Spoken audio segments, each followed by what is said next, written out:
Bueno, buenas tardes. Hay mucha expectación. Vamos con la mesa de potestades administrativas y la nueva ley de función pública andaluza para abordar la innovación de los recursos humanos desde una perspectiva legal. Y para presentar a los componentes de la mesa, le doy la palabra a Mercedes Izquierdo Barragán, que es la letrada jefa de la asesoría jurídica de la Consejería de la Presidencia, la jefa de asesoría jurídica de nuestra consejería. Muchas gracias a todos.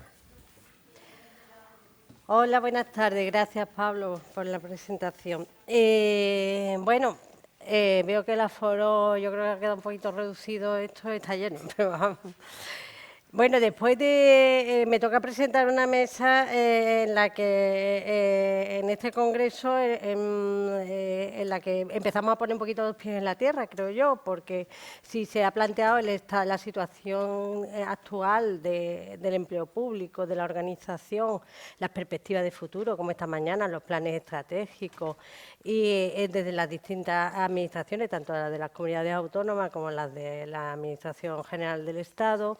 Ahora toca en esta mesa, igual que paralelamente en las otras mesas de trabajo en relación con organización propia de recursos humanos, la parte legal de la organización de recursos humanos, que no por ello menos importante.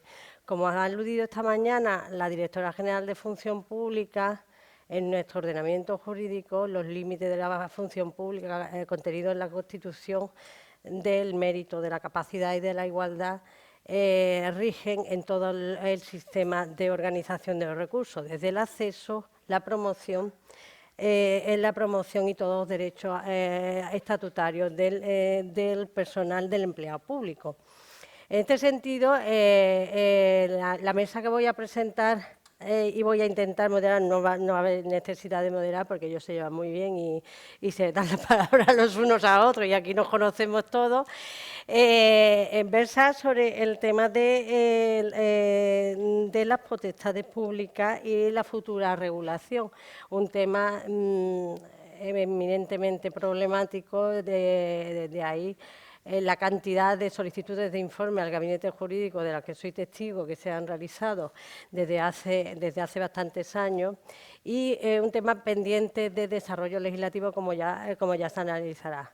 ¿Cómo conjugar esos principios a los que he mencionado antes con el futuro desarrollo legislativo, con la actual regulación, con la jurisprudencia europea, con la jurisprudencia española en relación con el ejercicio de potestades públicas, la necesidad de ser funcionario que exige la ley y en qué consiste esas funciones, es lo que se va a tratar en esta mesa, con lo cual yo no me voy a extender más, con independencia que si luego me interesa, como en el privilegio de estar aquí sentada, puedo hacer alguna preguntilla por ahí. En primer lugar, le voy a dar la palabra a don Eduardo Gamero Casado, que como todos conocéis aquí, también digo, es una mesa eminentemente muy sevillana, no por nada, los tres exponentes, bueno, y yo como moderadora nos licenciamos por la Universidad de Sevilla en Derecho y todos nos conocemos de muchos años. Eduardo Gamero es catedrático de Derecho Administrativo en la Universidad Pablo Olavide de Sevilla y, como ya he dicho, se licenció en Derecho por la Universidad de Sevilla. No voy a desarrollar el extensísimo currículum que tiene Eduardo, que yo le tuteo, yo creo que aquí todos nos tuteamos, pero ya con decir que es autor de 9 monografías y coordinador de otras 10, con independencia de todos los artículos, de todas las participaciones en congresos, ponencias que haya realizado, tiene voy de sobra. Asimismo, junto con su labor docente, tanto en la que fue su primera universidad impartiendo docencia, que fue en Huelva, como después en la Universidad de Sevilla, en la Universidad Pablo Olavide, ha realizado diversos proyectos de investigación, pero asimismo también ha colaborado tanto con universidades europeas como americanas. Ha disfrutado del honor de tener varios premios, como el Premio Blas Infante de Estudio de Investigación sobre Administración y Gestión Pública del año 2000, el Premio de Investigación Ángel Olavarría o el Diploma a la Excelencia Docente como mejor profesor de la Facultad de Derecho.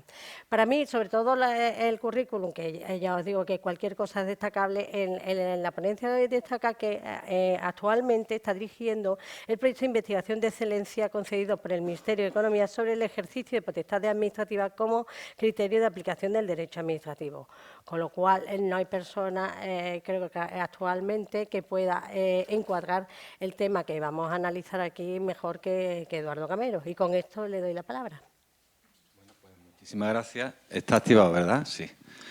Muchísimas gracias. Yo me siento muy honrado de estar aquí esta mañana y agradezco en este sentido pues tanto la invitación del Instituto Andaluz de Administración Pública, especialmente a su secretario general, ¿no?, Pablo Fanegas, como a su director, que se acaba de marchar, a SEGAP, que está aquí presente, Ana, y por supuesto a la presentación de Mercedes Izquierdo, ¿no?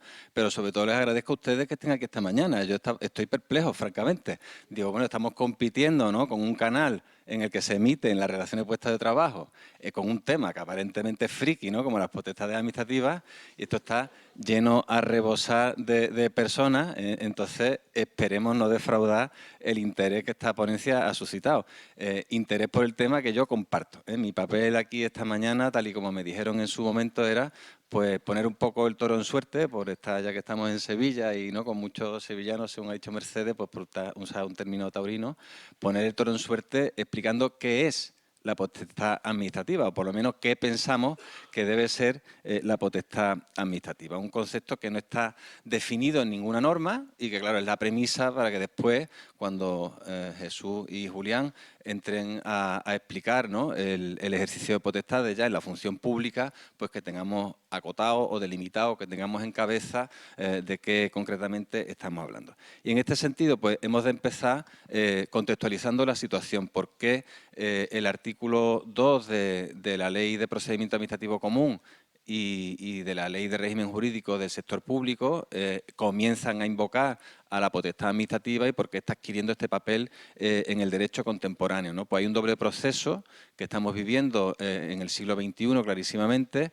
Uno de ellos es el retorno al derecho administrativo por parte de las entidades del sector privado, que ha sido muy evidente con este artículo, no entro en detalle porque luego lo profundizaremos, pero también la ley de contrato del sector público, ¿no?, con todo el régimen de los contratos privados, los actos separables y otras muchas disposiciones que no es del caso exponer. Y al mismo tiempo estamos viendo un movimiento cada vez más potente de extensión del derecho administrativo al ejercicio de funciones que se entienden potestades administrativas por parte de entidades privadas, en particular pues las entidades de certificación y acreditación y otra serie de entidades que vienen siendo reclamadas, ¿no?, por la doctrina académica y cada vez con mayor intensidad también por los tribunales de justicia como ámbitos de aplicación del derecho administrativo. En este sentido, pues se están imponiendo, están empezando a abrirse paso teorías funcionalistas que predican la aplicación del derecho administrativo allí donde se ejerza una concreta función o, para ser más exactos, más precisos, allí donde se ejerzan potestades administrativas, algo que no tiene precedente, sobre todo porque en la segunda mitad del siglo XX hemos estado bajo el dominio absoluto de la teoría subjetiva, ¿no? El derecho administrativo es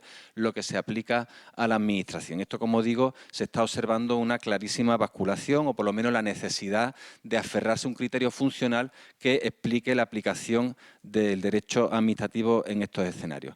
¿Cuáles son las huellas que hay en este momento en el derecho positivo que invocan la potestad administrativa como criterio de aplicación del derecho administrativo? Pues en primer lugar, el artículo 2, apartado segundo de la Ley de Procedimiento Común, la 39/2015, que dice que se someten a derecho administrativo las entidades con personalidad jurídico-privada en mano pública cuando ejerzan potestades administrativas. El mismo precepto literal está en el artículo 2, apartado segundo, letra B, de la Ley 40/2015 de régimen jurídico del sector público.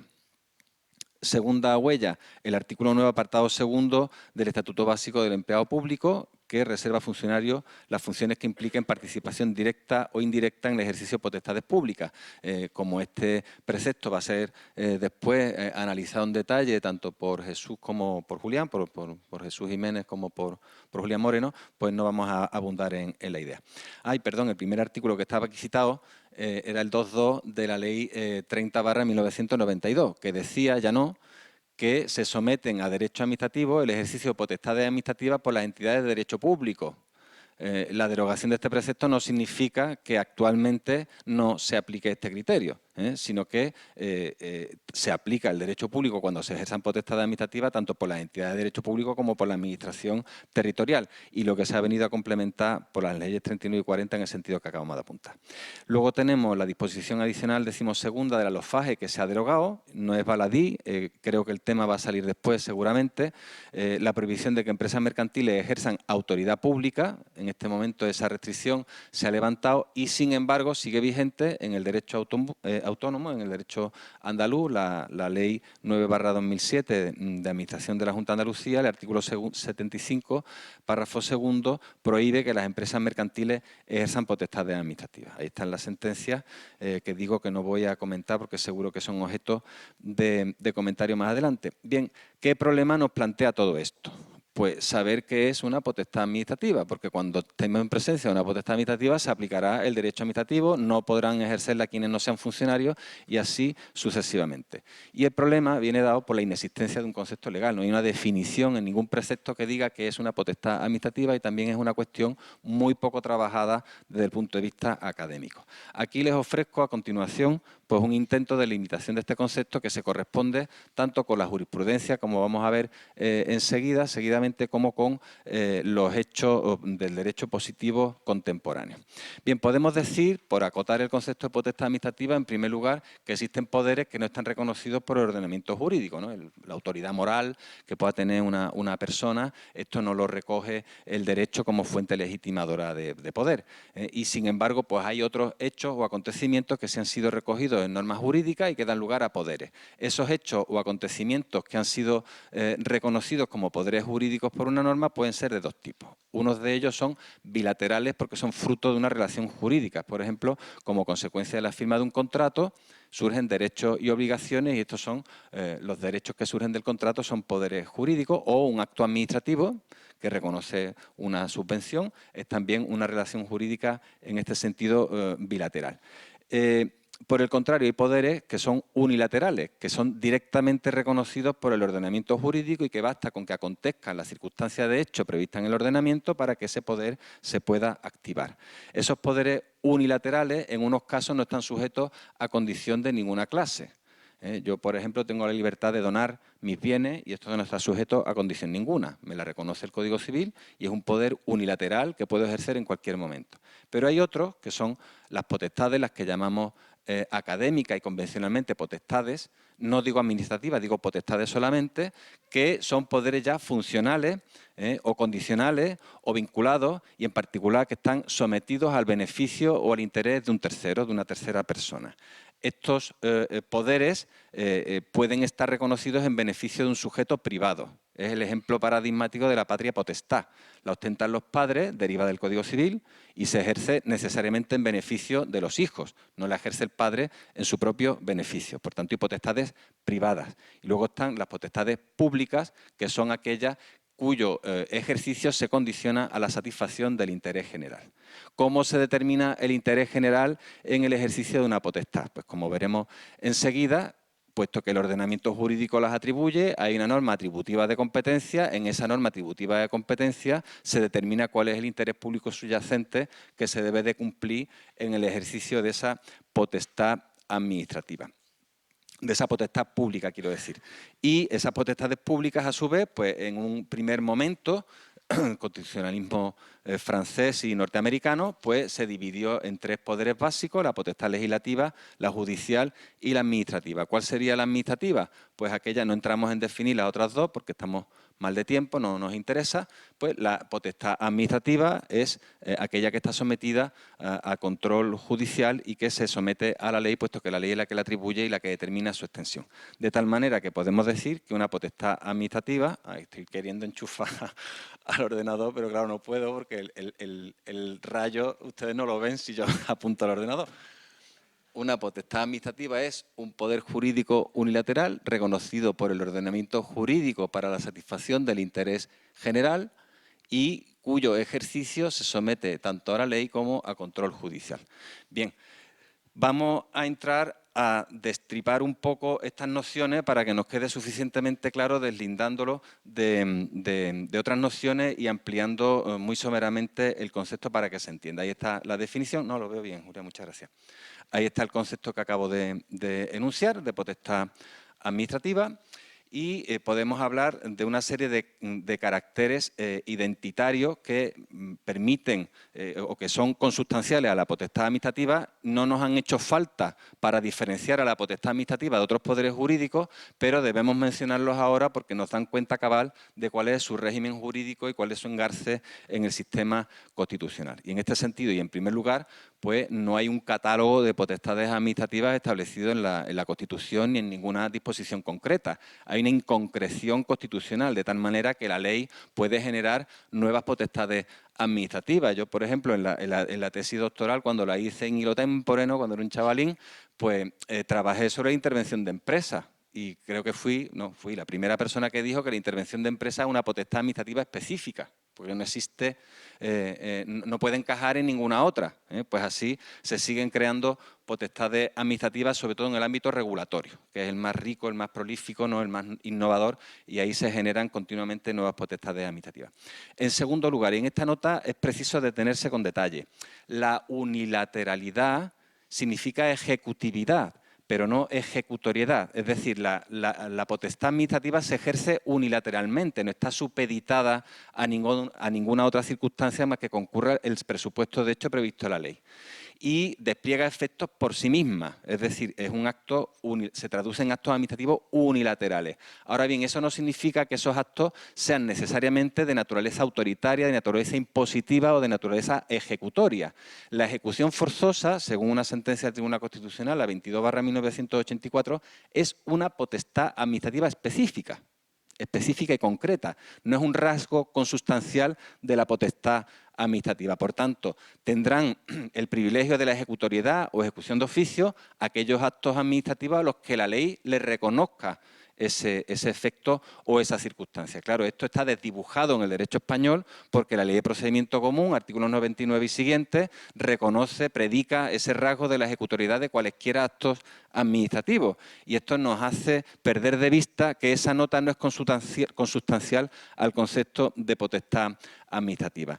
¿Esto en qué se traduce en la práctica? Pues tal y como está diciendo la jurisprudencia actualmente, en que también son potestades administrativas los actos favorables o generadores de derechos, y no solo, como venía siendo manejado en el subconsciente jurídico hasta hace unas fechas, o que incluso sigue impregnando algunas normas, no solo los actos de naturaleza desfavorable, de naturaleza autoritaria o de naturaleza impositiva.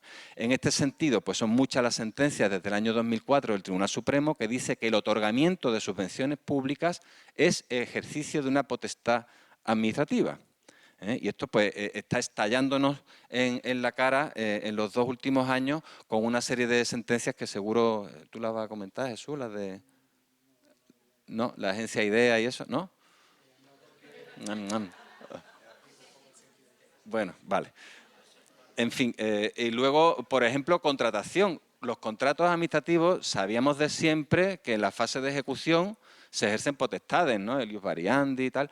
Bien, no ya tan novedoso, porque lo viene diciendo el Supremo del año 2000, es que los procedimientos de adjudicación de contratos son también ejercicios de potestades administrativas y que, por tanto, se someten al derecho administrativo, no a la ley 39 y 40, evidentemente, a la ley de contrato, a la 9/2017. Bien, siguiente nota, ¿no? Quito lo del deber de ejercicio, que esto es algo muy característico, todos hemos estudiado la carrera. La siguiente, que el ejercicio está sujeto a garantías de procedimiento, pues las potestades se ejercen a través de procedimientos administrativos, pues estos procedimientos son más o menos garantistas, incluyen más o menos trámites en función de cuál sea la intensidad del ejercicio de esa potestad sobre la esfera de los derechos individuales, y ahí el derecho administrativo, pues ya lo decía González Navarro, no es el equilibrio, el balance entre derechos y garantías, ¿no?, que se traduce en el procedimiento en esos trámites. Y luego, por último, el ejercicio de la potestad. Esto desde el punto de vista académico enfatizamos esto, no ya la titularidad, que la titularidad entendemos que debe reservarse al poder público, pero su ejercicio sí puede corresponder a sujetos privados, puede corresponder a sujetos públicos, pero también a sujetos privados. Por ejemplo, mediante el principio de legalidad y pues, mediante normas que lo contemplen, pues se puede atribuir a particulares el ejercicio de funciones públicas. Es clásico el ejemplo de los notarios, de los registradores de la propiedad, el ejercicio privado de funciones públicas. Pero a día de hoy se ve también, como decía, en las entidades de certificación y acreditación, por ejemplo, fijaros que hasta la soberanía, la identidad, ¿no? El reconocimiento de la identidad de un ciudadano lo hacen a día de hoy empresas privadas, cuando expiden certificados electrónicos que permiten firmar. Están reconociendo la identidad de ciudadanos y habilitándolos. Es como si nos dieran un DNI. Para actuar ante el sector público, eso lo están haciendo empresas privadas. Y, en segundo lugar, mediante la externalización de servicios públicos. Bien, hasta aquí pues todo ha podido parecer muy iluminador, muy claro, muy estupendo, pero ahora donde vienen las curvas, ¿no? Ahora donde vienen los problemas, ¿no? La zozobra en la que estamos presentes, ¿no?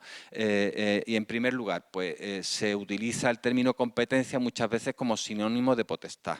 No, competencia ya lo precisó Eduardo García Enterría en su día, ¿no? En su curso de Derecho Administrativo. Competencia es la medida de potestad que tiene un órgano administrativo. La competencia se articula a través de los instrumentos de estructura orgánica, normalmente los reglamentos, ¿no? De estructura orgánica, que atribuyen competencia a determinados órganos, que son facultades o parcelas de la potestad que tiene atribuida esa administración pública. En segundo lugar, la confusión muchas veces entre el concepto de potestad y de función pública, que se utilizan de manera polisémica, cada uno de ellos, y a su vez sinónimo entre sí, cuando no debe de ser de esta manera. Función pública debe de entenderse como un concepto más coloquial, más impropio, más en sentido lato, que abarca tanto tareas de interés público asignadas a la administración como algunas funciones que desempeñan sujetos privados, ¿no? Luego tenemos, y aquí está seguramente una de las partes del león, el tema de deslindar lo que es estrictamente el ejercicio de una potestad administrativa con lo que son meras actividades técnicas y auxiliares, actividades de apoyo, de complemento. En particular, pues una cosa es, por ejemplo, la imposición de una sanción y otra cosa es la tramitación del expediente administrativo mediante la que se decide la sanción. Y digo que aquí es donde vienen las curvas porque se está procediendo, yo lo he visto, estoy en el ejercicio de la abogacía también, ¿no? La convocatoria de contratos públicos en los que son despachos privados los que están tramitando los procedimientos sancionadores. O la Confederación Hidrográfica del Guadalquivir, los expedientes del Linde los tiene externalizados. No son funcionarios públicos. Luego la propuesta final del acto de deslinde sí viene firmada por un funcionario público, pero hasta qué punto el amojonamiento claro, sí, la conozco además, pues, pero yo no voy a entrar ahora en eso. Eso lo dejo ahí puesto para que tú luego te explayes, Julián, ¿vale? Porque el problema es dónde está el límite. Y hay una sentencia del TSJ, luego la va a citar, de 2016, ¿no es? Y de Valencia. Pues vosotros pusisteis una, ¿eh? Sobre un deslinde además.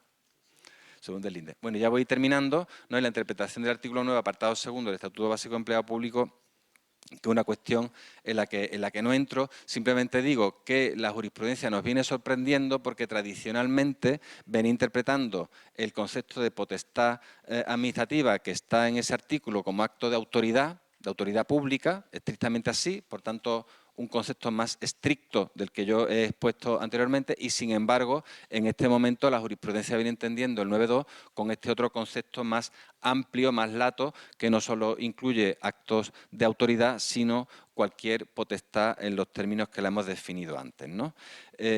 Lo que nos quedaría entonces, por terminar, es... Bueno, esto sería el chollo, tener un catálogo de potestades administrativas, que es lo que todos estamos buscando. Bueno, que me digan cuáles son y así ya sé yo trazar el deslinde. Esto no es fácil, lo estamos intentando, pero no es nada fácil, porque en particular en el ámbito regulatorio hay muchísimas potestades y es muy complicado de identificar, ¿no? Esa sería la primera cuestión que deberíamos de despejar suficientemente, disponer de ese catálogo, como ya tenemos de procedimiento para uno de potestades, y luego pues poder determinar hasta qué punto los sujetos privados, sean del sector público o sean del sector privado, pueden verdaderamente ejercer potestades administrativas y, sobre todo, hasta qué punto se someten al derecho administrativo. Si tienen que tener un registro propio, por ejemplo, una sociedad anónima que esté otorgando subvenciones. Esto se está dando.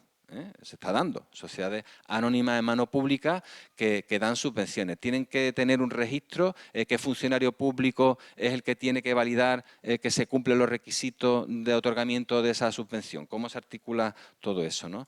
Y luego, para cerrar, pues se trataría de que el control del ejercicio de las potestades administrativas, sea quien lo tenga confiado, se atribuye a la jurisdicción contenciosa administrativa, porque el artículo 2.2b, ¿no?, que ya hemos citado varias veces, dice que las empresas privadas se someten al derecho administrativo, pero luego uno se va al reparto jurisdiccional y la jurisdicción contenciosa administrativa no es competente para conocer las actuaciones que realicen esas empresas. Por tanto, ¿de qué nos sirve someterla al derecho administrativo si luego el control no lo va a desplegar el orden jurisdiccional especializado en revisar los actos de las administraciones públicas? Pues debería de haberse complementado ese artículo 2.2b con una modificación del artículo 2 de la Ley 29 de 1998, ¿no?, de la jurisdicción contenciosa administrativa, ampliando correlativamente el ámbito de la jurisdicción contenciosa administrativa para conocer del ejercicio de potestades por parte de las entidades privadas del sector público y, además, pues tendríamos que decir por entidades privadas. Bien, todo esto estamos ahora mismo trabajando en el tema, lo ha recordado Mercedes, en un proyecto de investigación de excelencia en la Junta de Andalucía.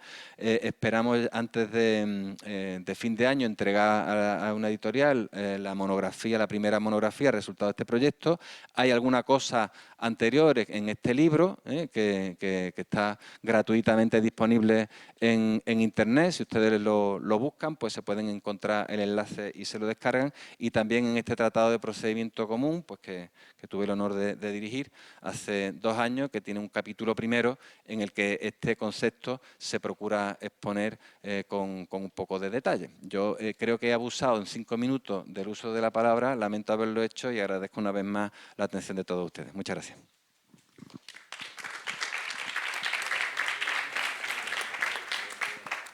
Bueno, pues continuamos. Gracias, Eduardo, por haber puesto el toro en el ruedo, la has centrado, y ahora vamos a ir agotando problemas y temas. Y uno de ellos es el que va a tratar el siguiente ponente, que es Jesús Jiménez López, que es mi jefe, y el jefe de Gabinete Jurídico de la Junta de Andalucía. Bueno, Jesús es licenciado en Derecho por la Universidad de Sevilla, como he dicho anteriormente también. Tengo además el placer, el honor, que aparte de mi jefe es amigo y compartimos preparador de oposiciones durante muchos años al Cuerpo de Letrados de la Junta de Andalucía. Pertenece al Cuerpo de Letrados de la Junta de Andalucía y como tal ha ejercido sus funciones en el área de consultivo, siendo jefe de asesoría jurídica tales como, durante muchos años, como cultura, obras públicas y transporte. De esa rama de obras públicas y transporte pasó a la administración que se le llama institucional, aunque hay gente que le llama paralela y otras cosas, ¿no? Y fue secretario del Consejo de Administración del llamado ente de ferrocarril, que actualmente es la Agencia de Obra Pública. Con anterioridad, yo siendo jefe de asesoría jurídica, ya había sido secretario de distintos consejos de administración y consejos rectores de otros entes públicos, como fueron Cartuja, voy a poner la gafa porque yo veo bien poco. La Sociedad de Gestión e Infraestructura de Andalucía, la antigua GIASA, la Empresa de Gestión de Programas Culturales y la Agencia Pública de Puertos de Andalucía. Desde el 31 de julio de 2012, como he dicho, ocupa el puesto de jefe de Gabinete Jurídico de la Junta de Andalucía y conoce tanto desde el punto de vista de administración como de administración instrumental la problemática que surge a raíz del ejercicio de potestades públicas y del personal adscrito tanto a uno como a una administración territorial o una administración institucional. En relación con el currículum, evidentemente, ha participado en multitud de tareas formativas, que ya lo conoce en otros ámbitos, así como multitud de publicaciones, y asimismo en la gestión diaria de esta administración, tanto desde el punto de vista de asesoramiento como en la participación en numerosos órganos colegiados a lo largo de toda su carrera. Y yo no hablo más y le paso directamente la palabra a Jesús. Sí, bueno, ante todo, agradecimiento al Instituto, a la Secretaria General de Administración Pública, Ana, por un poco la confianza y sobre todo porque es bastante responsabilidad hablar de esta materia ante personas que saben mucho de esto. Es decir, hablar ante funcionarios de esta materia es bastante difícil, ¿no? Muchos de los asistentes más son amigos. No se atreverán a decirme nada ahora, pero me lo dirán después, ¿no? Seguro. Bien, dicho eso, intentaré un poco centrar el tema. Es decir, esta materia da mucho de sí. Intentaré también responder a los deberes que me ha puesto Eduardo, ¿no? No, lo que quiero decir es que es difícil. Yo simplemente me voy a intentar aproximar, dar detalles de contexto para una futura ley de función pública. Es decir, porque obviamente no es lo mismo someter a contraste acciones administrativas que una ley. Es decir, es posible que tengamos mucha jurisprudencia sobre decisiones de la Administración en relación a organización de los recursos humanos, donde por bordear el ejercicio de potestades por personal no funcionario, pues tenemos un riesgo, obviamente, que haya habido corrección y procedimientos judiciales que marquen una doctrina. Pero obviamente cuando se redacta una ley la posición es otra, el contraste es la normativa básica estatal y la propia Constitución. Y por eso he querido centrar el debate para ser respetuoso con todo el cuerpo jurisprudencial en esta materia, porque es muy relevante y a fecha de hoy debe ser la guía, en cuanto a acción administrativa, ¿no? Dicho eso, es una materia muy relevante. Es decir, si hablamos del potencial humano de la administración, que es mucho, esto tiene que ser resuelto. A fecha de hoy estamos resolviendo esta cuestión en aspectos muy puntuales. A veces en la creación de una entidad instrumental se somete a un juicio administrativo y jurisprudencial. Los nombramientos de las entidades instrumentales, las decisiones de encomienda, las decisiones de contratación. Cada decisión de contratación está siendo enjuiciada desde este punto de vista. También se analiza esta cuestión en actos administrativos, juiciamiento de actos administrativos en los que se aprecia un defecto en su tramitación precisamente porque ha intervenido personal no funcionario, obviamente en la aprobación de la relación de puestos de trabajo, etc. Y ahora mismo hay una conflictividad judicial bastante elevada en esta materia, precisamente porque no tenemos una guía, una ley andaluza, una ley de desarrollo que está demandada por la legislación básica. Y el problema es que la conflictividad es judicial, pero en un contexto normal, puede ser la jurisdicción contenciosa administrativa, es la legítima, obviamente. También es legítima la penal, pero curiosamente está siendo también bastante generalizada. Eso obviamente nos introduce una inseguridad jurídica añadida, es decir, si la acción administrativa debe asentarse en unos cimientos ciertos de seguridad jurídica, ahora mismo, por no tener una norma de desarrollo autonómica, tenemos un problema de certeza en la acción. Eso provoca atenazamiento, sobre todo si la amenaza es de una acción penal por un delito de usurpación de funciones. Por tanto, eso nos dice que algo nos falta para lograr gestionar adecuadamente los recursos humanos de la Administración. Por tanto, es una cuestión necesaria. Esta ley yo creo que es la mejor iniciativa que puede tomar en materia de recursos humanos la Administración. Es cierto que la función de gabinete jurídico no se acerca tanto a esta ponencia como supongo que, o esta participación, como a la siguiente. Es decir, nuestra función es representar y defender, por tanto nos movemos en primer lugar en la conflictividad, en la impugnación de cada uno de estos actos. Conocemos todas las sentencias, porque obviamente somos parte en la mayoría de los procedimientos. También en la función consultiva es relevante esta materia, nos piden asesoramiento constantemente, empleo de cláusulas administrativas particulares con un objeto de riesgo, o en encomiendas, o en nombramiento de entidades o creación de entidades, aprobación de estatutos, etcétera. Es decir, ese contexto digamos, nos movemos cómodos en él y somos capaces de responder, obviamente, tirando del cuerpo doctrinal y de la jurisprudencia que ahora mismo existe sobre la materia. Bien, en relación a una propuesta normativa, quizás podríamos hacer un breve análisis, el más básico y el demandado, el de la propia Constitución, el artículo 103, el apartado tercero. Yo creo que habrá sido mencionado en esta jornada. Y, por supuesto, la referencia al carácter básico del Estatuto de la Función Pública del artículo 149.1.28. Como respuesta a esta previsión constitucional y la competencia del Estado, la Administración del Estado, aparece el Estatuto Básico del Empleado Público. Y yo creo que para formular una propuesta normativa tenemos que tener en cuenta dos preceptos. Siempre se cita el artículo 9.2, que conocéis, que reproduciremos al menos un par de veces, pero también hay que tener en cuenta el artículo 11.2. ¿Vale?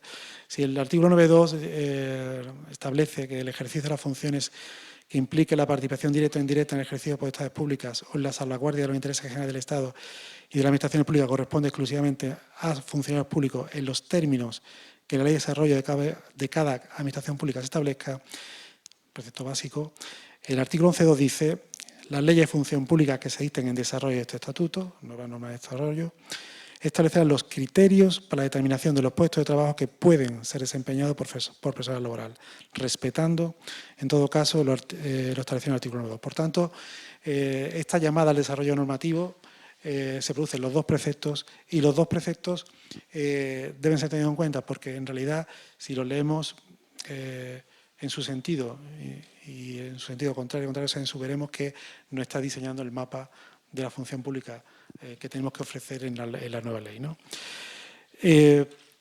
Dicho eso, debemos completar obviamente la cita con la disposición transitoria. ¿De acuerdo?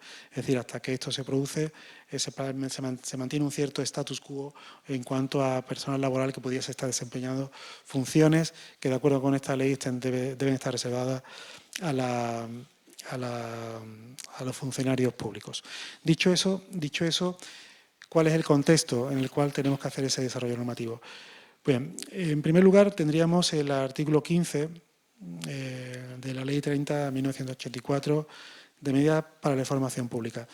Hago la cita refiriendo fundamentalmente a la reacción originaria, que provocó un análisis por el Tribunal Constitucional. ¿Por qué? Porque este artículo 1, en relación a las relaciones de puestos de trabajo en la Administración General del Estado, atribuía al Ministerio de la Presidencia, en aquel momento, la determinación de los requisitos de esta relación de puestos de trabajo, indicando, debiendo especificarse, aquellos puestos que en atención a la naturaleza de sus contenidos se reservarán o se reservan a funcionarios públicos. Aparece la primera mención de reserva, y esta mención es objeto específico de un recurso de inconstitucionalidad ante el Tribunal Constitucional. Y aparece, obviamente, en la primera sentencia, que ha sido bastante reiterada por la doctrina de jurisprudencia, la sentencia 99/1987. Bien, si leemos esta sentencia dice varias cosas que yo creo que merece la pena recordar a los efectos de formulación. En primer lugar, que obviamente hay una reserva de ley para el Estatuto de la Función Pública, en primer lugar. En segundo lugar, que es posible una colaboración reglamentaria, es decir, a disposición del Gobierno mediante norma, mediante decisión, pero, sin embargo, es necesario, en definitiva, establecer criterios. ¿De acuerdo? A partir de ahí, yo extraigo las siguientes conclusiones. Obviamente, para los funcionarios públicos debe establecerse un estatuto cuya definición o cuya primer diseño corresponde a una ley, hay reserva de ley. En segundo lugar, esta materia de la que estamos hablando, la reserva de funciones a los funcionarios, forma parte de ese estatuto. del estatuto. Es decir, si leemos el artículo 103, hace referencia al acceso, hace referencia a derechos, obligaciones, etcétera. Bien, pero también la reserva forma parte de ese estatuto y, por tanto, también forma parte de la reserva de ley. Si puedo leer un párrafo completo de la sentencia, me voy a centrar en la última parte. Viene a indicar que el régimen jurídico integra esta cuestión en cuanto que en ella se nace y se desenvuelve la condición de funcionario y además ordena su posición propia en el seno de la Administración. Por tanto, esta materia que puede ser de relación de puesto de trabajo, puede ser de oportunidad, relación no. Cuando se habla de reserva de funciones a los funcionarios, forma parte de su estatuto funcionarial. Por tanto, es sujeto a la reserva. Y a partir de ahí, en cuanto a esa colaboración o qué puede decir una norma que se remita a un desarrollo reglamentario, pues obviamente veta una remisión imprecisa de criterios. Por tanto, exige que se establezcan perfectamente los criterios en virtud de los cuales se prevé esa reserva. A partir de ahí, tras esta sentencia, se modificó el artículo 15 por la Ley 23 de 1988 y ya hace una formulación que ya conocemos un poco mejor, ¿no? Su mapa es muy sencillo. Dice, mire usted, con carácter general, en la Administración Pública todo deben ser funcionarios, todas las funciones deben ser desempeñadas por funcionarios. Y a partir de ahí dice, por excepción, puestos y funciones que pueden ser desarrollados por personal laboral. Muy sencillo. Todo funcionario y, por excepción, hay que justificar por qué hay puestos que pueden ser desempeñados por personal laboral.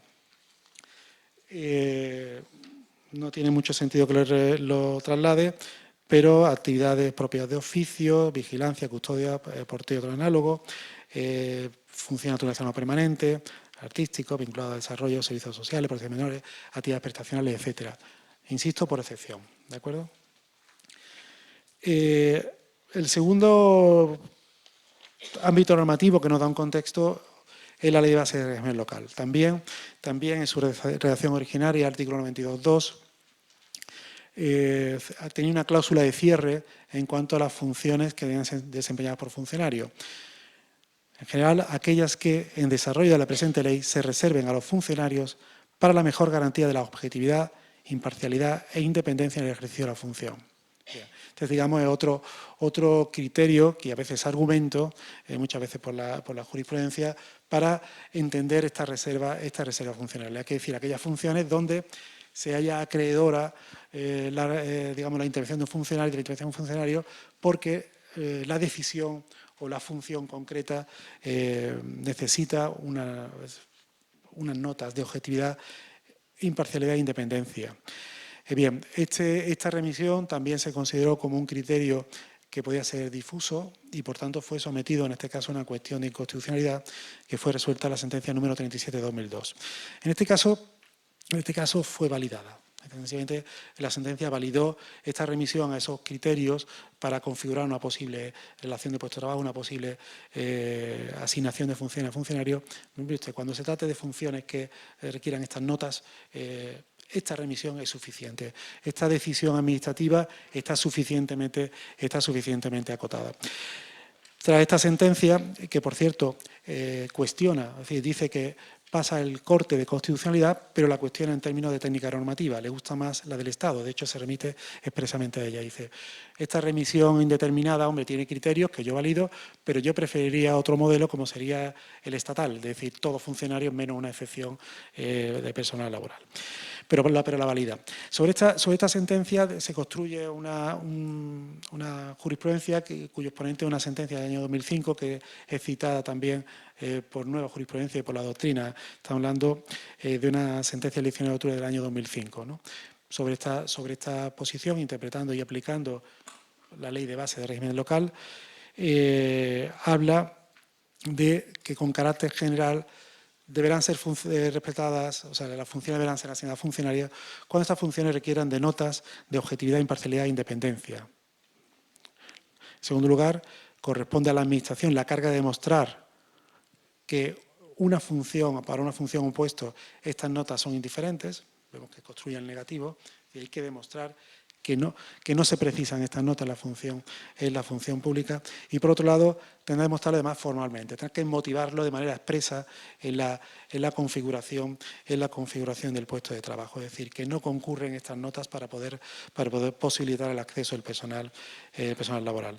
A partir de ahí, la redacción vigente del artículo 92, a partir del año 2003, digamos que hace una reserva funcionarial un poco más precisa,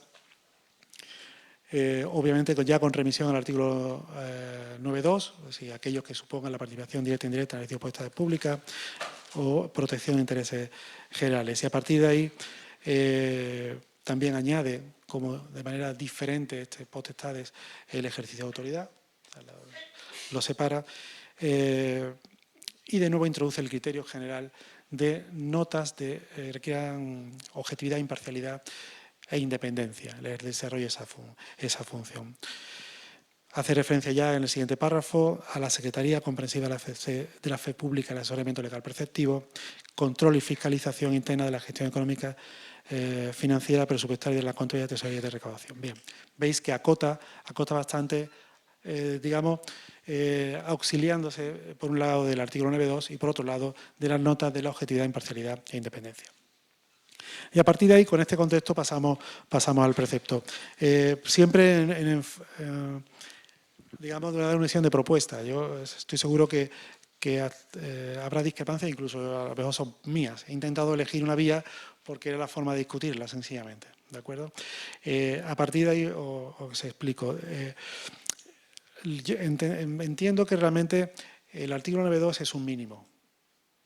Es un mínimo, es decir, marca un núcleo no disponible, obviamente, por la legislación de desarrollo. Es un núcleo. En los términos en que la ley de desarrollo lo establezca. Para ver esto solamente hay que leer, digamos, un fundamento del estatuto, es decir, un análisis previo del estatuto que se hizo en el informe de la Comisión para el Estudio y Preparación del Estatuto Básico del Empleado Público. Porque este informe hace unos análisis que quizás deberíamos leer, a lo mejor hasta para escandalizarnos, pero hace unas afirmaciones curiosas. En primer lugar, dice, tenemos que analizar las opciones. Podemos optar por un régimen totalmente funcionalizado, la primera opción del estudio. Y llega a una conclusión, dicen, pues no encaja muy bien con el sector instrumental, que a pesar de ser denostado, es necesario en ocasiones, tiene su función. Y en segundo lugar, hace una reflexión muy curiosa, dice, afirmarlo así sería provocar todo lo contrario de lo que pretende. Se buscarían las salidas para evitar a los funcionarios. Es decir, claro, y es lógico, es decir, todo funcionalizado, cuando yo tenga que hacer alguna acción pública que no encaje bien con la dinámica de relación de puesto de trabajo, de recursos humanos, de derechos funcionales, pues buscar una salida. Al final tendremos una peor situación, ¿no? Entonces, esa no es solución. 100% funcionarios no es la solución. Y hace un análisis de la segunda solución, todo laboralizado. Y dice, tampoco es adecuado. Y reconoce que es la tendencia europea. Dice, pues, se tiende un poco a normalizar un poco la intervención del régimen de prestación de servicios no funcionalizados, no estatutarios. Entonces, la tercera solución es aproximar los regímenes jurídicos. Propone aproximar los regímenes jurídicos del personal laboral y del personal funcionario. Le hace una frase un poco dura para los que somos funcionarios de carrera. Dice, facilitará la aproximación de las condiciones de empleo de los empleados que realicen tareas semejantes y evitará desigualdades y privilegios basados en razones formales de estatus, al dotar a todos ellos de unos mismos derechos y deberes básicos. Veis que es duro, es decir, los que somos funcionarios de carrera, 4 años estudiando, tal, pues quizás por un prejuicio, pero es cierto que nos rechina, nos resulta duro este planteamiento del informe de la Comisión. Bien, a partir de ahí, una vez que se aproxima a los regímenes jurídicos, se posibilita que las administraciones públicas en desarrollo de estatuto básico tengan opciones. Bien, dicho eso, se concibe este 9.2 como un mínimo básico que toda la administración debe respetar. Este mínimo como tal no es disponible por la legislación de desarrollo, ¿vale? No es disponible por la legislación de desarrollo. Por tanto, hay que establecer criterios para las excepciones. Y digo establecer criterios para las excepciones porque la norma general, según mi criterio, según el Estatuto Básico de Empleo Público, es que a pesar de ese mínimo, la norma general debe ser funcionarios públicos, lo exige el Estatuto, ¿vale? ¿Por qué lo exige? ¿Por qué lo exige? Precisamente si lo ponemos en relación al artículo 11.2. Si hay que expresar en la legislación de desarrollo los criterios para determinar puestos de trabajo que se deban desarrollar personal laboral, significa que es la excepción. Con carácter general, como hace la legislación estatal, debe ser un régimen funcionalizado. ¿Por qué lo hace así? Obviamente porque el artículo 103 y la Constitución española, perdón, el Tribunal Constitucional ha afirmado que con carácter general el régimen de prestación de servicios de la Administración Pública Española es funcionalizada y eso es así, ¿vale? Entonces hay que establecer criterios para la excepción, respetar el mínimo y establecer criterios para la excepción. Y a partir de ahí, si veis, de manera muy natural aparece un mapa. Aparece primero el mapa. En primer lugar, tendremos que unas funciones, un núcleo de funciones a las que se refiere el artículo 9.2, que deben estar reservadas a funcionarios públicos. La Ley de Desarrollo no puede disponer de este ámbito. Puede decir cómo se reserva o puede decir cómo articulamos la reserva, pero no puede disponer del ámbito de la reserva. Es decir, yo creo que es tan incorrecto como gráfico un ejemplo. Puede decir reservo a funcionarios públicos el asesoramiento legal preceptivo, es una forma de reservar. También puedo reservar a funcionarios públicos los puestos integrados en los cuerpos o el letrado de la Junta de Andalucía, a través de los cuerpos de asignación de grupos. Y son distintas formas de reservar. Tendremos que, obviamente, elegir aquella que se adapte más a la estructura de nuestra función pública, en este caso, que no se basa en cuerpos, la existencia de cuerpos, ¿no? Es decir, se puede desarrollar cómo hago la reserva, pero, de luego, el núcleo de la reserva tiene que ser respetado, ¿no? En los términos que se forman en el artículo 9.2. Después tendríamos funciones que se reservan a funcionarios de acuerdo con un principio general, es decir, en general todos son reservados.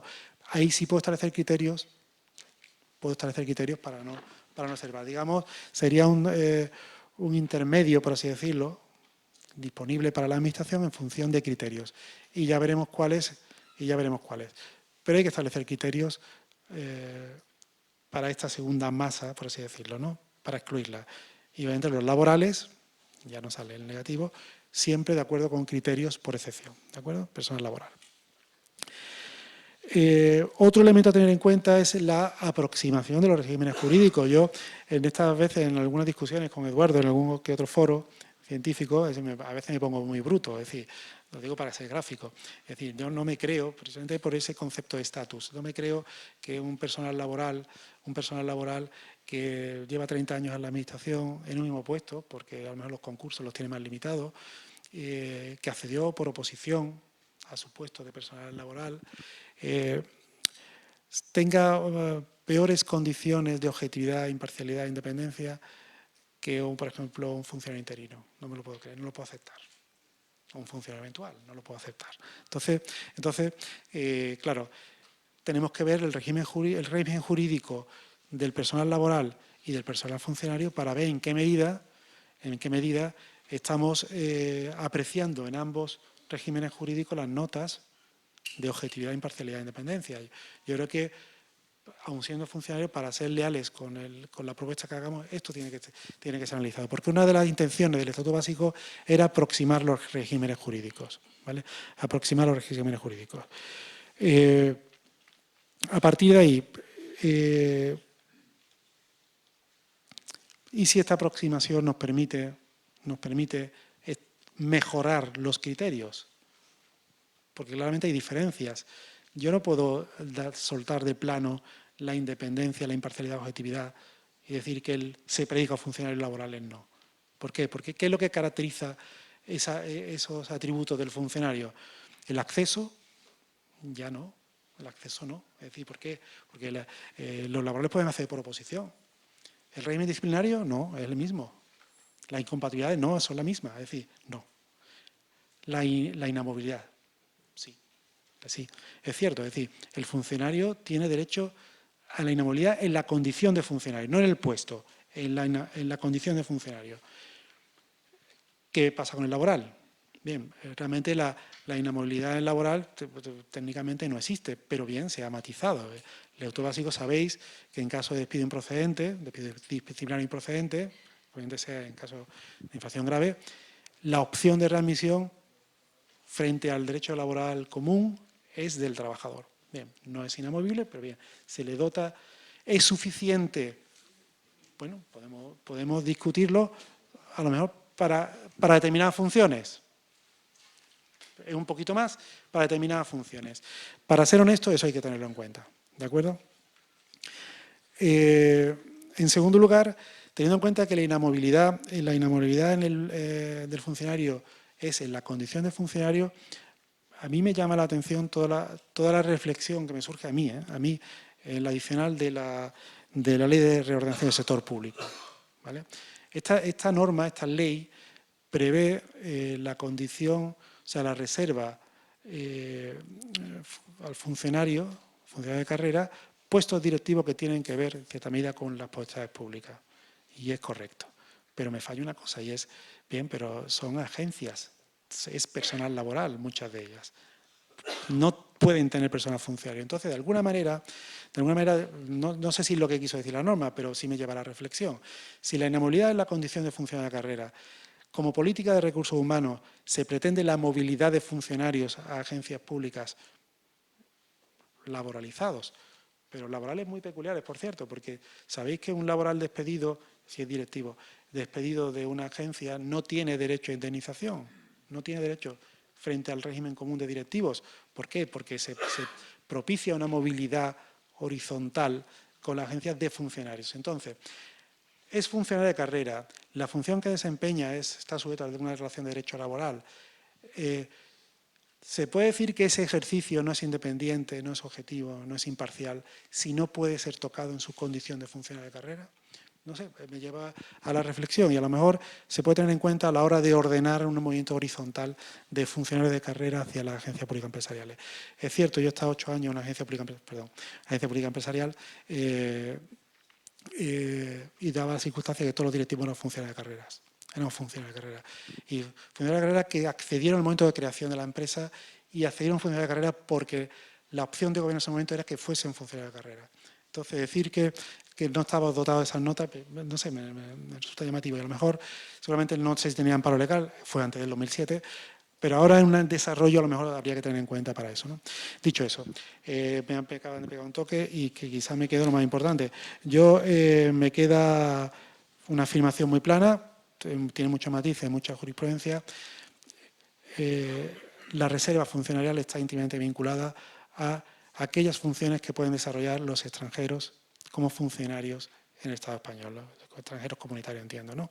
Entonces, se debe poner en relación al artículo 57 y en la interpretación que hace de las potestades públicas, más allá de la doctrinal jurisprudencial, entiendo que esto ha de ser tenido en cuenta, porque si no, aunque no hay oportunidad de acceder a Europa para que enjuicie esa reserva funcionarial, tarde o temprano va a ocurrir, y por eso tenemos todas las sentencias comunitarias donde acotan bastante bien lo que debe entenderse esa reserva como excepción a la libre circulación de trabajadores.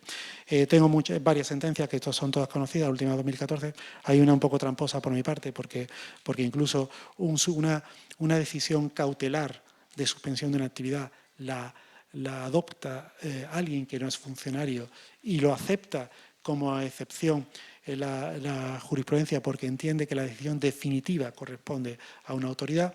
Bien, es tramposa porque se refiere a una libertad de circulación sin la libertad de establecimiento. Es decir, muy parecido a la certificado, a la que certifica, ¿no? Pero creo que la reflexión es interesante. Y después la comunicación, la Comisión de Libre Circulación de los Trabajadores, donde aborda, en el año 2002, aborda esta cuestión y tiene reflexiones también a considerar, ¿no? Una me quedo es, por ejemplo, no se debería restringir a los nacionales de Estado miembro de acogida un puesto de funcionario cuya función sea colaborar en la preparación de decisiones sobre la concesión de licencias urbanísticas. La concesión de licencias urbanísticas.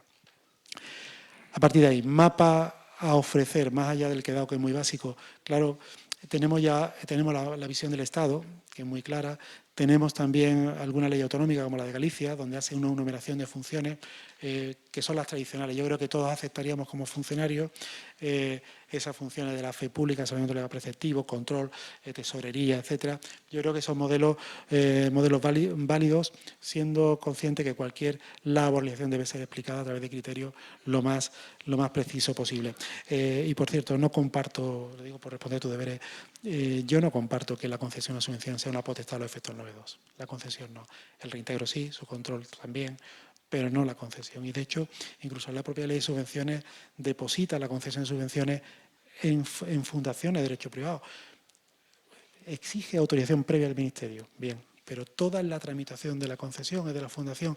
Incluso hay órdenes ya regulando esta materia y exige funcionarios fundamentalmente en esa autorización previa del Ministerio y en los reintegros y en los controles, pero no en la concesión, y me resulta llamativo, ¿vale?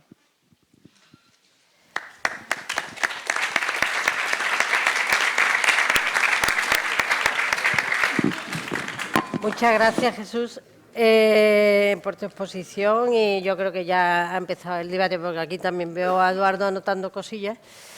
Me toca presentar por último a Julia Moreno Retamino, que, como he señalado anteriormente, también es licenciada en Derecho por la Universidad de Sevilla.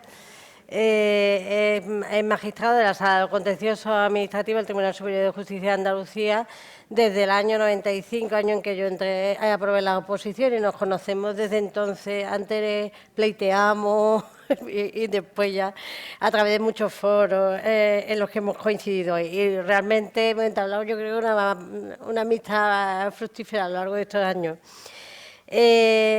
Julián ingresó en el cuerpo de jueces de distrito allá por el año 75, pero en la carrera judicial en el año 82.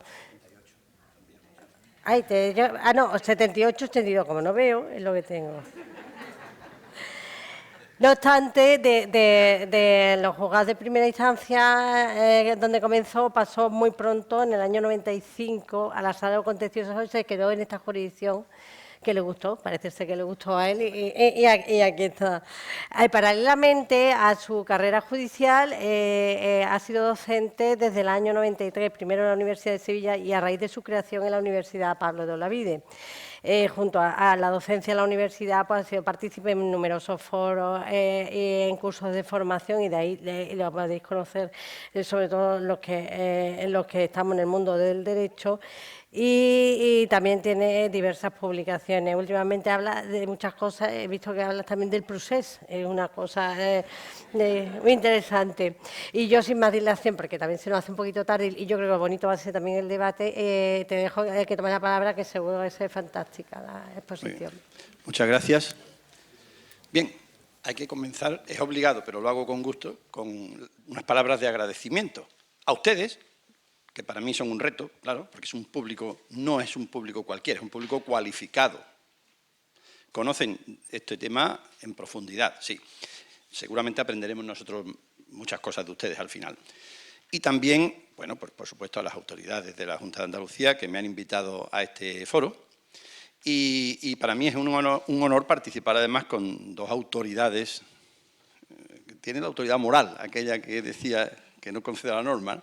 Don Eduardo Gamero, la mejor doctrina. Yo he cometido una ingenuidad. Tenía preparada esta intervención y con una nota sobre la potestad. ¿Y qué voy a decir yo aquí teóricamente de la potestad? Pues nada, así que me saltaré esas notas, por supuesto, porque él ha hecho una intervención magnífica, es la mejor doctrina, no tengo nada más que decir. Sí, comentaré algo sobre el elemento disruptor del derecho administrativo.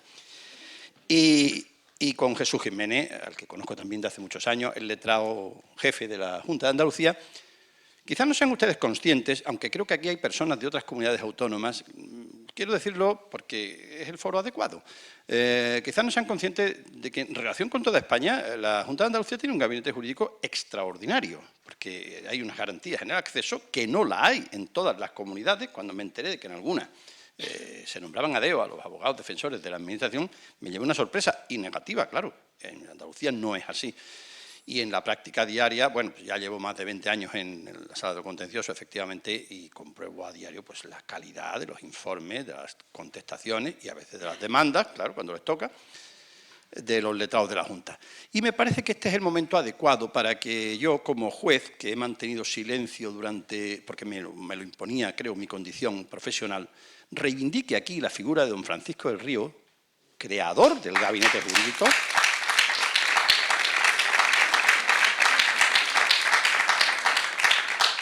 Me alegra que sea compartido mi sentimiento por ustedes. Ahora, como ciudadano, que soy además de juez, creo que legítimamente puedo hacer esta reivindicación pública porque, bueno, ha tenido el desagravio que supone, después de mucho padecimiento procesal, la pena de banquillo que se dice, tener al fin una sentencia absolutoria. Vaya mi reconocimiento, sobre todo a la persona y al profesional, que creo que es el alma del gabinete, o fue el alma creadora del gabinete jurídico, que ha encontrado la digna sucesión de Jesús Jiménez. Así que, dicho queda, y pasamos, todo esto me lo salto.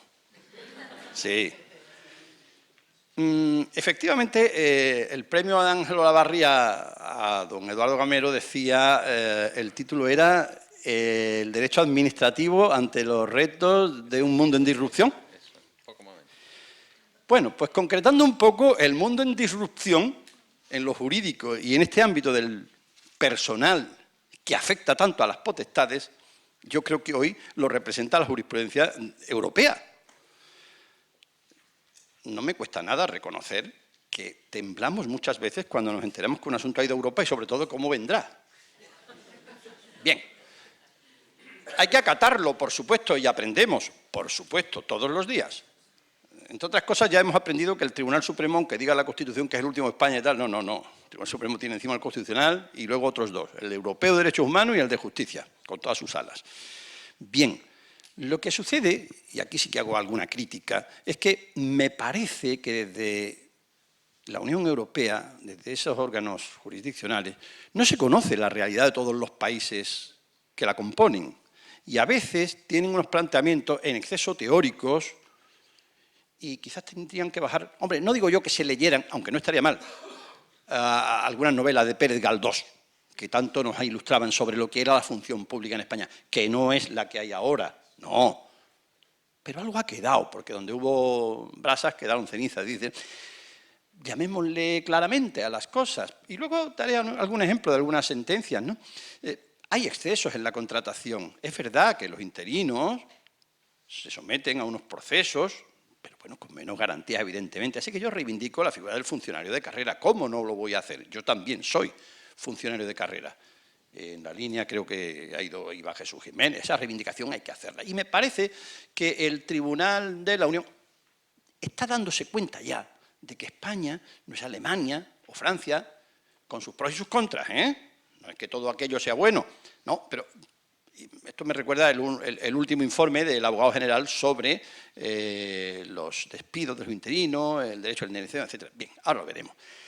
Pero, en concreto, ¿por qué digo que el elemento disruptor? Porque, efectivamente, pues nosotros teníamos como asentado, sobre la base de ese principio de la seguridad jurídica que está en la Constitución, algunos principios, algunos verdades que nos parecían dogmas sobre la contratación del personal por la Administración, las funciones que podían ejercer, pero en jornadas, en reducciones, en promoción profesional, ha entrado a saco el Tribunal de la Unión Europea. Solo dos casos, el Rosado Santana y el informe del abogado general de octubre de 2019 sobre indemnización a interino en caso de abuso de contratación.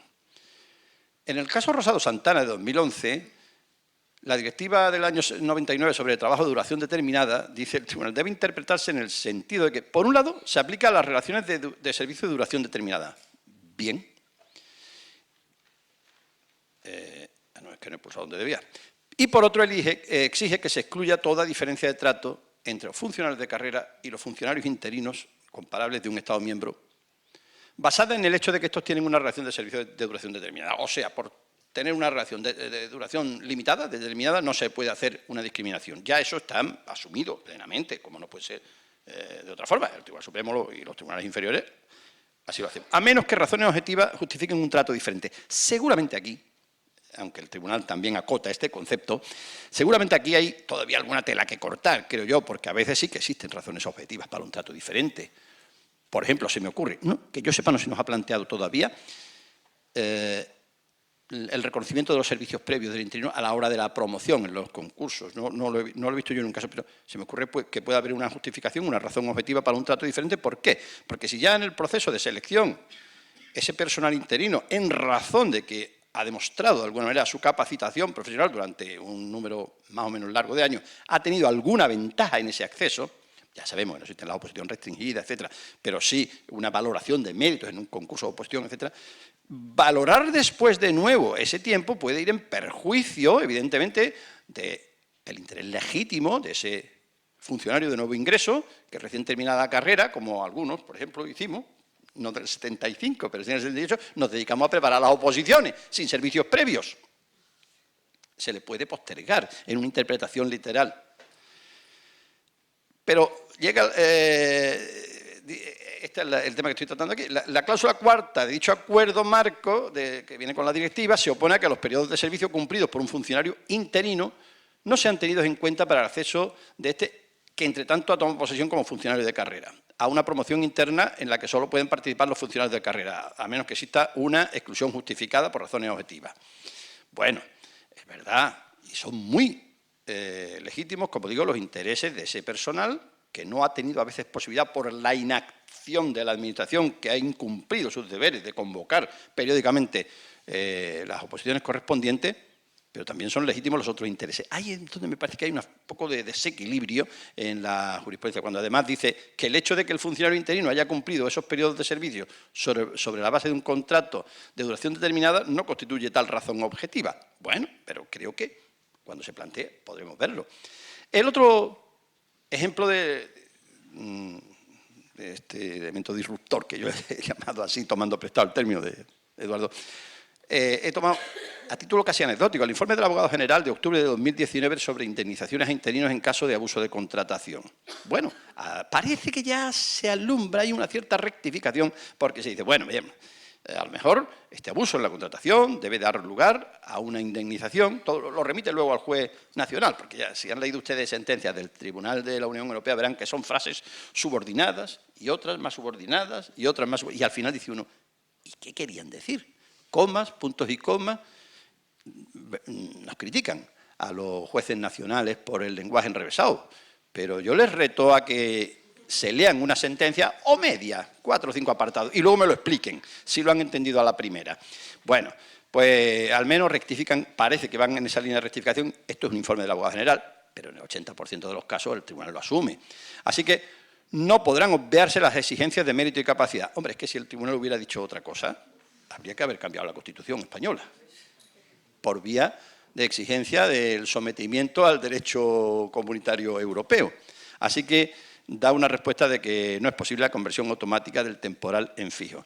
Ayer, precisamente, repasando notas, vi la de un sindicato, Comisiones Obreras, no me importa decirlo, donde decía que, bueno, que no vale todo, efectivamente, no cabe esa conversión automática, aunque, bueno, pues se hacía eco de los mayores derechos que han adquirido este personal. ¿Y por qué insisto tanto en esto? Bueno, pues porque realmente tiene una gran trascendencia. Es que el elemento subjetivo, la administración de una organización se puede definir de muchas maneras, y puede funcionar de muchas maneras, pero nunca sin personas, a pesar de la administración electrónica. Siempre será necesario una persona, funcionario, laboral, estatutario, lo que sea, que esté ahí al lado del ordenador para pulsar la tecla que corresponda. Hay una sentencia de 9 de julio de 2015 a propósito del personal eventual y sus derechos retributivos. Como digo, todas las sentencias han ampliado el ámbito de los derechos del distinto personal que no era funcionario de carrera. Parece que el funcionario de carrera, bueno, sería el desideratum, tiene todos los derechos, así que vamos al resto de personas a reclamar los mismos. La posición del Gobierno español en ese pleito era que el personal eventual, a diferencia del funcionario de carrera, que está sometido a unos procesos de selección conforme a esos principios de mérito y capacidad y tal, se le nombra libremente para realizar funciones de confianza o asesoramiento especial con carácter temporal. En consecuencia, el cese, legalmente también, es un cese libre, automático, cuando se produzca el de la autoridad a la que presta esa función. Bueno, es lo que vulgarmente se llama el personal de confianza, la mochila con que suele venir el cargo político de turno. Por cierto, que hubo una limitación importante en el ámbito de la administración local para el personal eventual que se podía nombrar en el año 13, yo creo que bienvenida, y quizás en la administración del Estado lo que había que plantearse más que la equiparación de derechos también sería la reducción del personal eventual para que efectivamente solo estuviera en esas funciones, porque si no puede ocurrir lo que pasó en este asunto. El Gobierno justificaba este sistema de nombramiento y cese libre por la particularidad del cometido profesional de este personal, basado en la confianza y desempeñado en el marco de un puesto de naturaleza política o análoga. Claro, cuando se lo explican, pues cualquier chaval de primero de Derecho puede entenderlo. Es que el ministro necesita un personal de confianza, claro, y el consejero también. Lo que yo ya no entendí cuando me di cuenta que un ayuntamiento casi tan pequeño como el de mi pueblo, yo soy del Castillo de las Guardas, 1.400 habitantes con las aldeas incluidas, el núcleo menos de 1.000. Tenían un periodista como personal para los discursos de Navidad y a anunciar las fiestas de Navidad y la comida para la tercera edad en la feria del pueblo. El abuso de la figura es notable. Es que me asesora, además. Eso ya me lo dijo en el pueblo, pero en otro, en Cazalla, donde estuve hace el siglo pasado, de juez. Y mi ignorancia, tenía yo la mitad que ahora o menos. Le dije al alcalde que me lo presentaron un día, estaba allí el secretario. Hombre, ¿este es el secretario? No, mi secretario es este. ¿Cómo? ¿Este es el secretario del ayuntamiento? No, este es mi secretario. ¿Cómo que es mi secretario? Pero no hay un secretario del ayuntamiento que tiene asesoramiento legal, etcétera, etcétera. Sí, pero ese funcionario y este es el que hace lo que yo digo. Cazalla 6.000 habitantes. Así que seguramente esta es una parte de la realidad que el Tribunal Europeo no conoce bien. ¿Qué contestaba el tribunal? Contestó en este asunto, pues que el cometido profesional de la demandante, que era personal eventual, en este caso no consistía en el ejercicio de una función específica vinculada a la autoridad pública, sino desempeñando tareas de colaboración relativas a actividades de naturaleza administrativa. Y es cierto, muchas veces este personal eventual desarrolla tareas que son esencialmente iguales a las que desarrolla un funcionario. Bueno, pero eso es una patología. ¿Consagramos esa patología o sancionamos, o la sancionamos negativamente? Seguramente habría que sancionarla negativamente, creo yo. Ahí ya, en línea con la exposición teórica magnífica de Eduardo, de nuevo, lo repito, el tribunal distingue actividades que implican ejercicio de autoridad pública y actividades administrativas. No desarrolla más el tema, pero ya, pues, efectivamente, da pie a pensar que no cualquier actividad administrativa supone el ejercicio de autoridad. Veremos cómo también en la jurisprudencia española, él ha referido a algún caso y yo pondré alguno más, esta diferencia existe. Bien, vamos a meternos en la jurisprudencia española. He destacado algunas sentencias, por ejemplo, esta de 14 de junio de este año 19, la ponente Picó, Celsa Picó, sobre la improcedencia de nombramiento de interinos en el ámbito de la policía local, es un recurso del País Vasco. El artículo 92 de la Ley de Bases, después del año 2000, la redacción del 2013, exige que las funciones que impliquen ejercicio de autoridad solo pueden desempeñarse por funcionarios de carrera.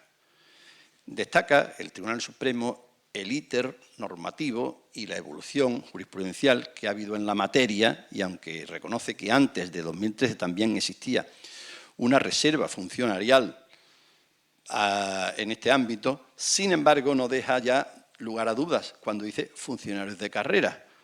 Es una mayor restricción al concepto. Me plantea esto, cuando leí la sentencia, me planteó una cuestión, y es que efectivamente cualquier ciudadano de a pie puede entender que la administración ejerce autoridad. Hombre, ¿quién ejerce la autoridad? Pues la policía, ¿verdad? La policía. Bueno, y los inspectores de Hacienda, que también ponen multas y eso. Es decir, que el concepto que tenemos de ejercicio de autoridad es el que puede poner una sanción.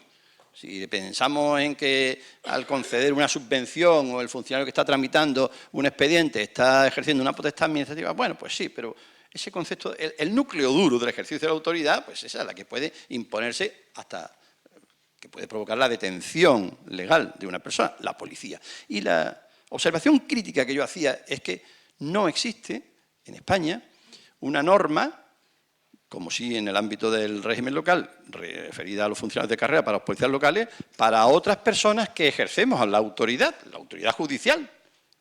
Y cabe que existan jueces sustitutos, se les llama sustitutos, o de provisión temporal, que son esencialmente jueces interinos. Claro, no se ha planteado, que yo sepa todavía esto. Sí es cierto que no creo que sea por corporativismo, sino porque creo que es bueno, se hace un uso muy moderado, sobre todo en los tribunales colegiados. Por ejemplo, aquí en Sevilla, en la sala de lo contencioso, en el tiempo que yo he estado, aunque había hace 20 años algún magistrado suplente, que se llaman en los tribunales colegiados, no se ha hecho uso nunca de ellos. Y en los órganos colegiados sí, pero porque hay una necesidad imperiosa. Tenemos, por si ustedes no lo saben, la proporción de jueces por población, la ratio, una de las inferiores de toda Europa, y el Estado se ve abocado a veces a recurrir a los jueces sustitutos, con, no diré el peligro que ello representa, sino más bien con la falta de garantías, que pueden ser personas muy bien preparadas, etcétera, pero que situadas en el puesto adecuado para componer el tribunal ad hoc en determinados asuntos, pues merman objetivamente las garantías de imparcialidad. Porque a veces esos nombramientos se producen con sospechosa afinidad política, la que corresponde a la mayoría que haya en el Consejo. Ahora una, ayer otra y antes de ayer otra. Ahí dejo la crítica. Sentencia de tribunal, me parece que es la única que voy a poner de aquí de Sevilla, ponente Roas, no le puse la tilde, Roas Martín, del 20 de febrero de este año. Obviedades, pero por entrar en las potestades de la Administración, ya saben ustedes, la vinculación positiva. Cualquier ciudadano puede hacer lo que quiera, salvo lo que esté prohibido por la ley. Robar, matar, estafar, nos podemos casar, no casar, heredar, no heredar, aceptar una donación o hacerla o no hacerla. La Administración solo lo que la ley le habilita expresamente mediante la atribución legal de potestades.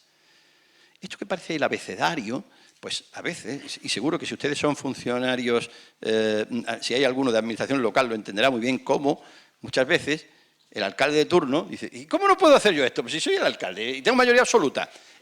Pues porque hace falta que alguna ley le atribuya potestad a usted como alcalde o al ayuntamiento pleno.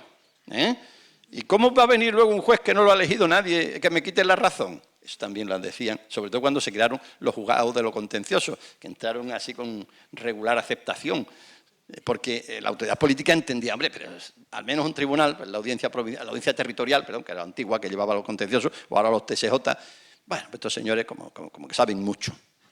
No es que sepamos tanto, el juez de pueblo pues también sabe lo suyo y tiene la legitimidad democrática que le da la Constitución, pero se le niega porque no estamos imbuidos en algunos ámbitos de ese espíritu de que la Administración tiene una vinculación positiva con la ley. Usted solo puede hacer lo que la ley le permite. Las competencias, concretamente, que ya se ha dicho también, no es lo mismo que las potestades, pero las competencias de los órganos no pueden ser algo ambiguo e ilimitado, derivado de una genérica posición de supremacía. Si la Administración quiere hacer algo y ve que no puede hacerlo, pues como se necesita una norma atributiva concreta de la competencia, cuando quiere hacer algo, pues debe proceder a una innovación normativa que le reconozca una potestad para actuar. Esto está en esa sentencia y paso también sobre potestades a la de 29 de enero de 2019, que a su vez refiere que este tema ha sido tratado ya en muchas ocasiones. Algunas cosas en plan telegrama antes que me llamen a mí la atención también por el tiempo. Y porque ustedes están más cansados. Yo tengo una ventaja porque ya sé lo que han dicho ellos, pero ustedes tienen un perjuicio conmigo, están más cansados. Es más difícil mantenerles atentos. Bueno, esta sobre modificación de estatuto de la Agencia de Innovación y Desarrollo, por ejemplo. Destaca el Tribunal Supremo, es la ley la que establece las condiciones de trabajo que podrían verse afectadas por el personal y no el decreto. Y la ley puede hacer todo lo que no vaya contra la Constitución, el legislador es soberano. El decreto se limita a reproducir la Ley 9/2007 y que es la que atribuía a la agencia las potestades administrativas, por tanto no hay ahí censura. Ahora bien, la Sociedad Anónima BEIASA, afirma la sentencia, no es un medio propio instrumental de la Administración de la Junta. La agencia pública está definida como una entidad de derecho público con personalidad jurídica propia, adscrita a consejería, y por tanto es administración instrumental. Y insiste el Supremo, la ley es la que atribuye las potestades administrativas. Como el decreto no atribuye potestades y el decreto además no atribuye potestades administrativas al personal laboral. Ahí entramos ya, esas son curvas, ¿verdad? Y zona de fricción. Y volvemos al Tribunal de la Unión Europea, Veremos cuando viene alguna diciendo que también. Y según cuáles. No es que yo me oponga a eso, o que me parezca jurídicamente insostenible, sino que hay que ser muy cautos, creo. Porque como el concepto es tan amplio y además no tiene el de potestades y además no tiene definición legal, pues ¿qué potestades? ¿Qué potestades?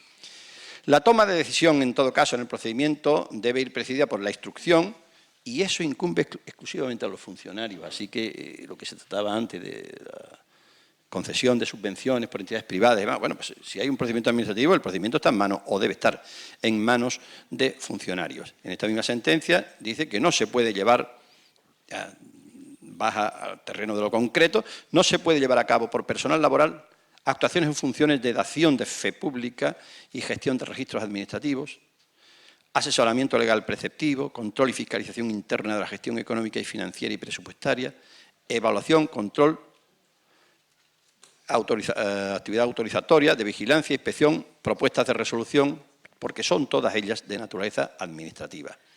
Ahora bien, en este recurso se decía, bueno, es que el decreto propicia esto. Lo decía particularmente el recurso de una asociación, no el de la Junta, ¿verdad?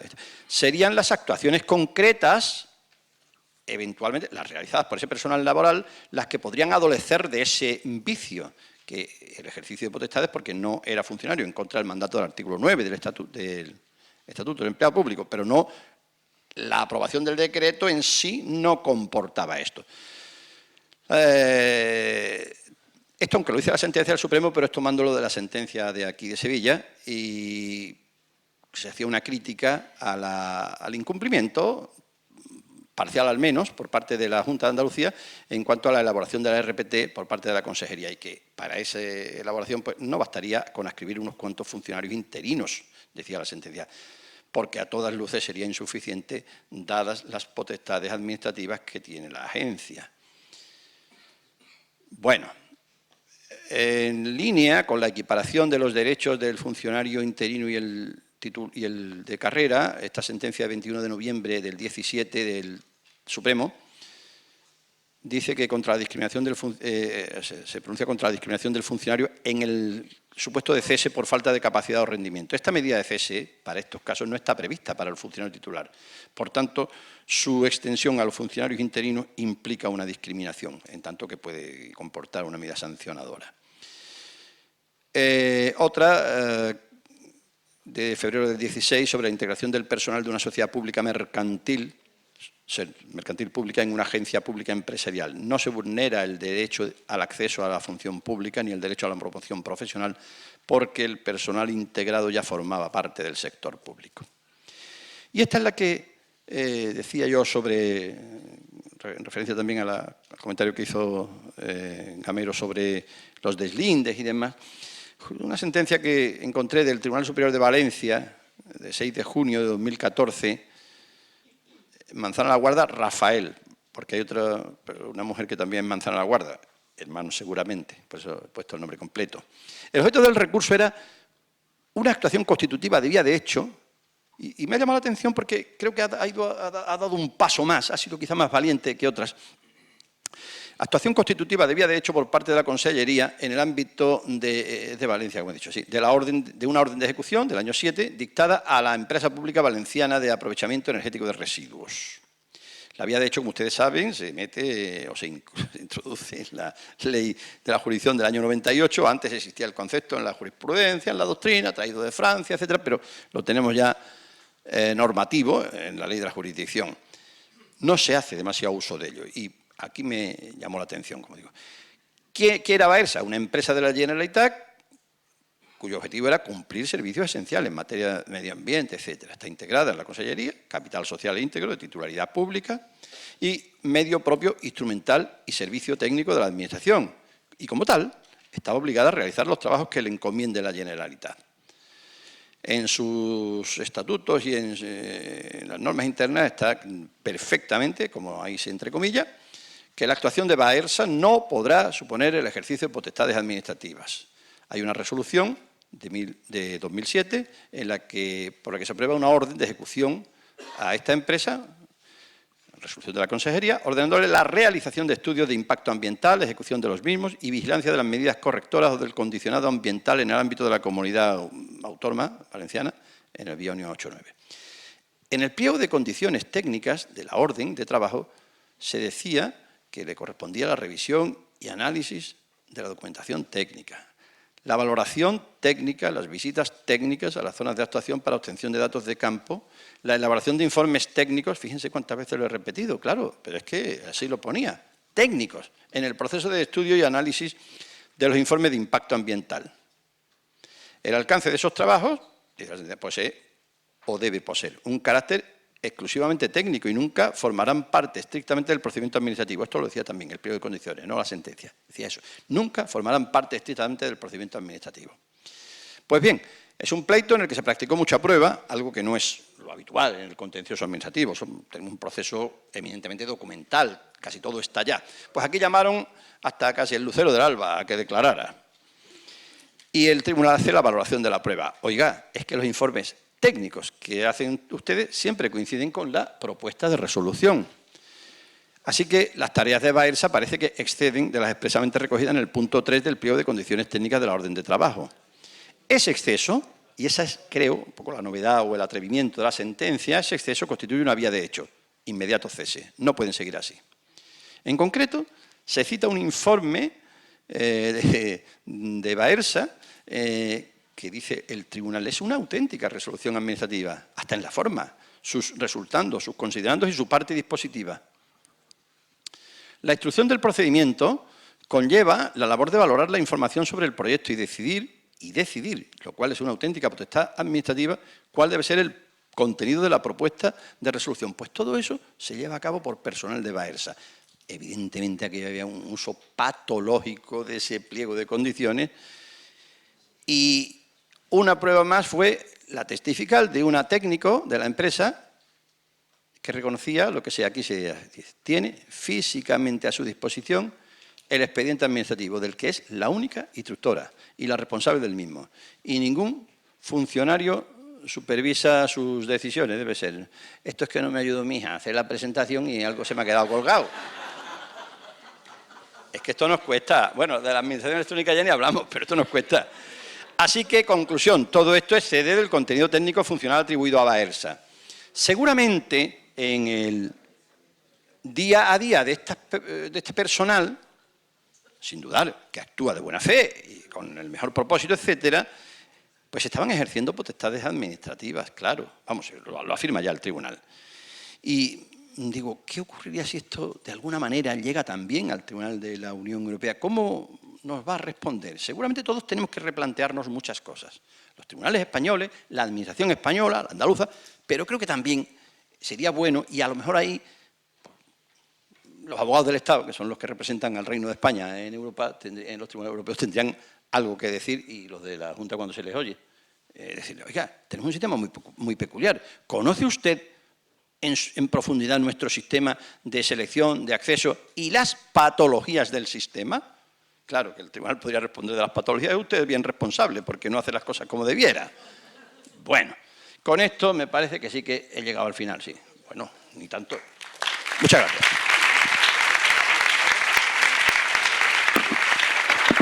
Hemos agotado el tiempo para que la siguiente ponencia, pero creo que Eduardo quería comentar una sola cosa. Es que quiero abrir un turno de palabras, pero me están diciendo que el otro ponente está esperando en la otra sala, no lo sé. Por eso te digo, pero por eso prefiero que tú querías intervenir sobre esto. Yo lamento abundar, ¿no?, en el uso de la palabra, pero como yo me he quedado en mi plano teórico, no me quiero ir de aquí porque soy una persona muy de los pies en el suelo. Toda mi vida he procurado que mis investigaciones se traduzcan en resultados, ¿no? Y no me quería marchar sin intentar aportar al debate ya de concretamente qué representa la ley de la función pública y cómo se puede, digamos, determinar qué puestos de trabajo, y en mi opinión personal, qué puestos de trabajo deben de ser reservados a funcionarios públicos. Y en este sentido lo acaba de apuntar Julián en la última sentencia que ha citado. Si una potestad administrativa se ejerce de alguna manera es a través de procedimientos administrativos, y este criterio nunca ha sido manejado por las disposiciones legales y, sin embargo, entiendo que es el que está subyaciendo la jurisprudencia, porque una cosa, querido Jesús, es lo que nosotros pensemos que debe ser la potestad y otra cosa es cómo la jurisprudencia la está manejando en este momento. Y viene diciendo desde hace ya 12 años que las subvenciones, el otorgamiento de subvenciones son potestades administrativas. Entonces, visto desde esa visión y con la, digamos, construcción teórica que se ha hecho, ¿en qué se traduce esto? Pues que cada vez que alguien participe de manera sustantiva en un procedimiento administrativo, está ejerciendo potestades administrativas. Porque la atribución de la potestad en su ejercicio se traduce mediante procedimientos administrativos. Y ahí el único problema final será deslindar qué es apoyo auxiliar administrativo o técnico de que es ejercicio sustantivo de una función. Entonces, una cosa es redactar un escrito en un procesado de texto y otra cosa es pasarlo a la firma para conceder el trámite de audiencia o para dar un trámite de alegaciones. Una cosa es redactar el texto de un informe y otra cosa es firmarlo después. Me refiero a redactarlo, pasarlo a máquina, ¿no? Hasta ahí lo tenemos claro. Ahora, por ejemplo, en un deslinde, lo que comentábamos antes, ¿la medición es tarea técnica y auxiliar o es tarea sustantiva, decisoria? Porque hasta donde ponga uno la raya, tengo que acabar. Bueno, lo siento, creo que la idea ha quedado clara. Me parece a mí que si en la ley de la función pública se determina que deberán ser reservados a funcionarios públicos los puestos que suponga la participación activa en la instrucción de procedimientos administrativos, ese criterio no correría peligro de ser tumbado después por la jurisprudencia. Hasta ahí puedo llegar. Muchas gracias. Muchas gracias.